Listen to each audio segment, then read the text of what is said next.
So we're coming over to you, Muditha. Yep. You got 5 minutes and then we'll let the Q&A run just like this. We're doing really well. On time. Going to stick to the hour, Pedro, no matter what questions come in the last 5 minutes. All right, my Colombo friend. You ready, Muditha? Sharing my screen. Can you all see? Absolutely. Okay, good evening, everyone. So, as you know, many countries across the world, and that includes the UK, of course, have made very ambitious net zero commitments, forcing the public, commercial, and industrial firms to show how they will reduce carbon emissions from their energy use. And this is in the UK alone, there are around 1.7 million buildings and facilities, which contributes to over 20% of the UK's total emissions. Many public sector organizations have already committed to reducing their direct carbon emissions to net zero by as early as 2030, and to really think that this is just less than 7 years ahead from today, and that's a significant challenge.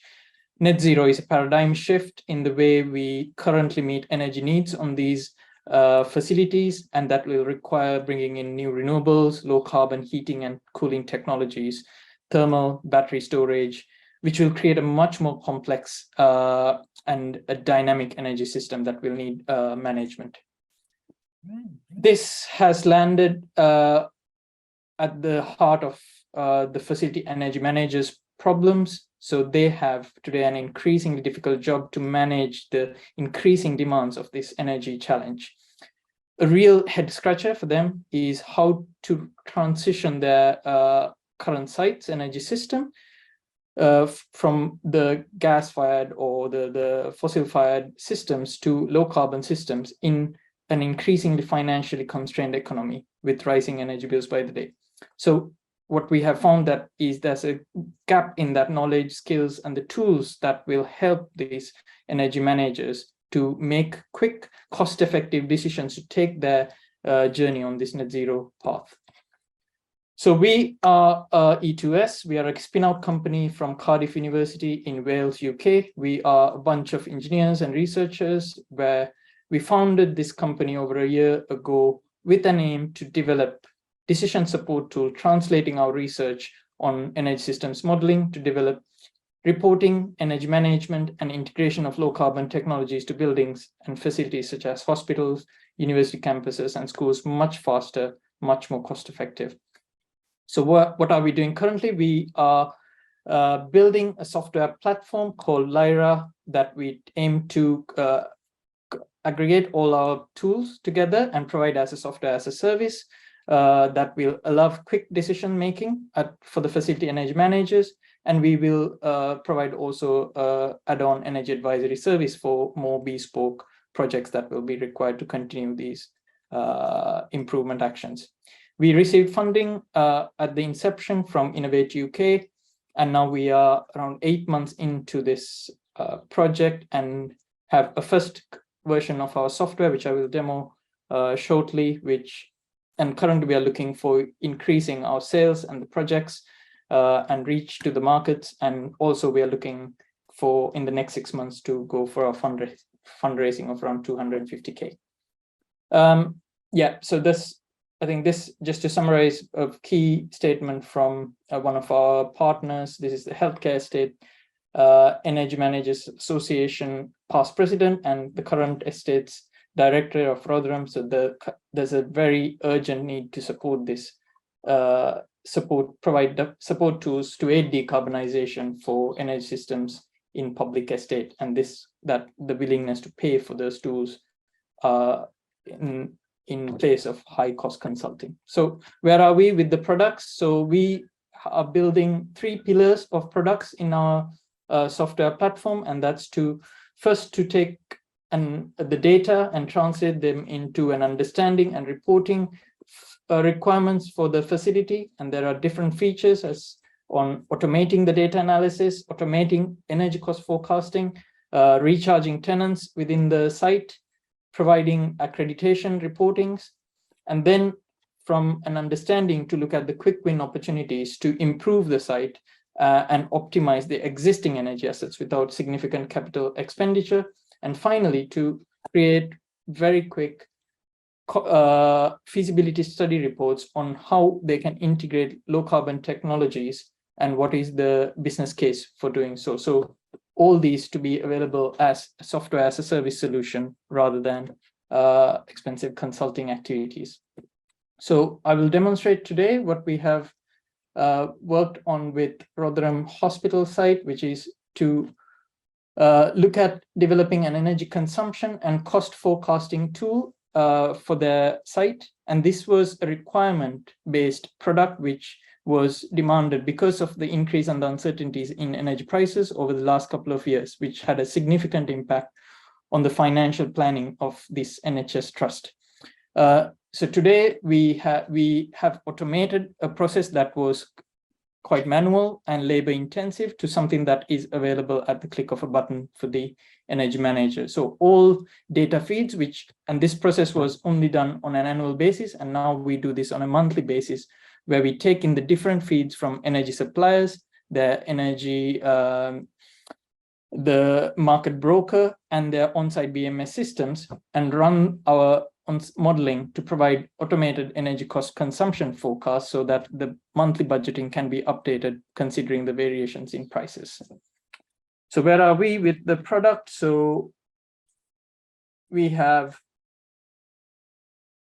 now built a first version of our platform, which is an end-to-end solution, just to show this energy consumption cost forecasting tool that will only require the energy manager or to upload the latest the data from their end to supply the monthly spreadsheet, which they manage on their end.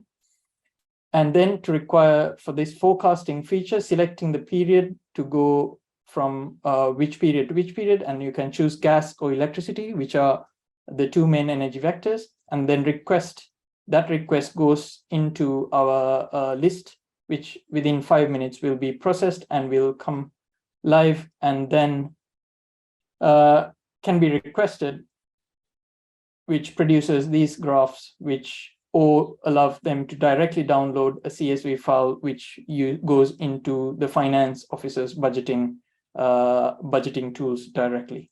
So this is now applied in Rotherham, and there's still work to do to automate the first processes of uploading the data, but this is now providing this service to Rotherham. So if I go back to the slides. Yep, so that's where we are. So we are currently, as I said, looking to expand our customer base and the sales, and also in the next 6 months looking to raise funding of 250K for continued operations for building the platform. Thank you. All right, thank you. Well done, Muditha. If you can stop sharing the screen, take a breath. I know it's the first time you've done that, so I just wanted to ask you, how many minutes do you think it was? I think that was around 7.5. Yeah, just about. Yeah, absolutely. Like a good researcher and sort of lecturer, I gave you 5 minutes. You took 7.5. Appreciate it. All right, let's go to Pedro for the first question, if I may. What's the Portuguese angle on this one? Thank you. So Muditha, first of all, congratulations. I think you are on the path of a very needed set of tools. Probably it's just me misunderstanding, but as far as I could understand, you are forecasting future based on the past and this example that you shared with us. But outside consultancy or bespoke consultancy, do you plan to have anything or any tools or whatever that allow me to, make a better future based on the existing presence and past? Yeah, so what, just to focus on that forecasting tool. So currently it's a requirement to plan budgets ahead for the hospital. So they had a significant challenge over the last year with the fluctuations in prices on how to allocate funds for the energy costs. And particularly when they have site assets, which are on-site generation assets, and they wanted to assess the risk of a breakdown of one of those So one site we were looking at had a gas-fired engine, and this which was very sensitive to their overall energy bills. So what this tool gives is a range of what they need to plan in their budgets, a minimum, maximum, and a median price that can show them what the variation of the price would look like for the year ahead. So we use this forecast. In the first instance, this was a requirement from their finances, but we use this to also inform their future improvements of the site. So how would the solar PV integration into this building, what would be the cost benefit of having some solar PV on site or a battery on site to manage their on-site electricity requirements, so that the business case can be established much quicker, rather than having to bring in new consulting activities, which can take months to a year just to collect the data. Is that what you were thinking, Pedro, or was your question slightly different? Yes, I think I covered most of it, but I think the opportunity is not to explain the past, but to help me progress to the future on a faster pace, and with a huge amount of money that everyone is telling is required. And it seemed to me that you had a huge opportunity there, but probably it's just my fault. I failed to understand it. Mm-hmm. Okay, thanks for that, Pedro. John, Gail, I wonder what you've got as a question or a thought on this one. Congratulations on having accomplished a great deal. But there are two things that confuse me. One is I didn't hear a call to action at the end of your presentation, so I don't understand what you want the audience to do after they hear your presentation. In other words, why are you here? Yeah. Second question is that I know a number of consultants who do ESG consulting for large publicly traded companies in the UK. And several of them have told me that they believe that those publicly traded companies have done the easy things to comply with the regulations, and that they are now having to make decisions to spend significant monies which will negatively impact their quarterly earnings statements. And they're used to being driven by, slightly increasing quarterly earnings statements every quarter. So they see a difficult path for sales ahead, in a difficult transition ahead. Could you comment on those? Yep. No, thanks. Thanks, John. Yep. So the ask at the moment is introductions really to customers and projects looking to go on a journey, because we are looking to more demonstrate these tools in partnership with facilities, so that we can build our tools further and have some more demonstrations. And within the 6 months is we are going into a fundraise round from 250K, because as our grant funding comes to an end, that's where we'll be looking to do a CIS funding raise. The consulting, yes. So our position on this ESG consulting space is it's extremely overcrowded, and there's lots of activity going. But if you go to the ground level requirements from a facility energy manager, he's still completely perplexed by what needs to be done in this long-term transition. So what this would provide is a tool that will sit on his side and collect all the different data streams at the facility, energy suppliers, the building management systems data, and on a continuous basis provide insights, knowledge about where he's at and the most effective thing to do in the steps, without that having to consider bringing in consulting, so that then he already goes with that initial understanding. So we are trying to bridge that gap to trigger the energy manager to take action to derive those initial savings and take the initial first steps quicker on the investments for integration of low carbon technologies. We see there's a huge inertia from the energy manager to still take those actions. So we want to help that. You happy, John? Got a follow up? I guess I feel that the suggestion that my friends are making is that the boards of the publicly traded companies are going to be reluctant to spend monies to do significant projects which damage quarterly earnings statements. And so I see that as a risk where there needs to be a strategy to address that. Yeah. Okay, thanks, John. Rachel, over to you for the final question on this one. Yeah, I think for me, you mentioned application of this in the public sector. Do you see an extension into the private sector as well in future?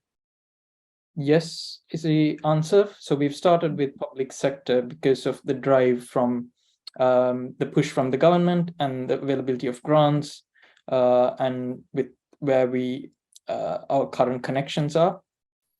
As John also, so the commercial sector is still, so we feel, is waiting on the edge to go on this journey, and the regulations are still coming. So we want to start with proof of concept and the demonstrations in the public sector with immediate applications in commercial and industrial. Okay, and So- I was just saying, just to potentially repeat my earlier question. So what do you see as the size of the market ultimately? Yeah, so we are focusing in the public sector, these large facilities. Our initial target market is around, there's around 1,200 sites which have what we call as combined heat and power plants, which produce their own on-site gas, electricity and heating. So that's the group focus market for us at the start, and we think there's a good chance to capture sort of a significant portion of that group of customers. And what would the typical customer journey look like in terms of the products, the cost, and so on? Yeah, so so at the starting point, the onboarding process is sort of working with them, or sort of getting their data streams aligned and centralized to our platform, and then based on their requirements. So we will have these different product features we will offer to them at sort of different licensing levels. So that understanding pillar, the improving, and the transformation. So we start with that understanding pillar of product features, and once they have been sort of onboarded, then those improvements and transformation features become unlocked and available to them. So that's the journey we want to take a customer. Yeah, thank you. That's really clear now. Thank you. I know she didn't answer that with a number though, Muditha. I know Rachel's brain will be looking for a number, like size of market. Can you say bigger than a bread box, or what is the number? To be honest, we haven't got that clear number. So that's something I think we need to build and quantify in terms of of the size of the market and what we are trying to capture. We are working still on the number of facilities and what sites and what sectors. So we need to quantify what is the value of that. You still have time for a small question? Of course, Colombo, but No? don't forget it's John. It's John afterwards, right? So, he's looking impatient. But go ahead, please. Have you considered addressing private and not public sector? Because my experience says they're faster and more rational to decide. For example, if you go to a large corporation that is building or is actually using the headquarters, I'm thinking about all the known examples. Do you consider addressing them?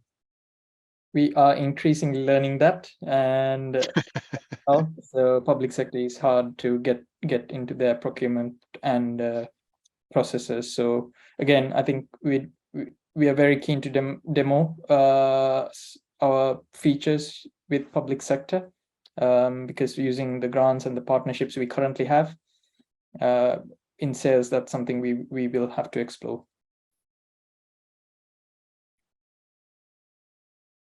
All right, thank you very much. Give you a round of applause for that.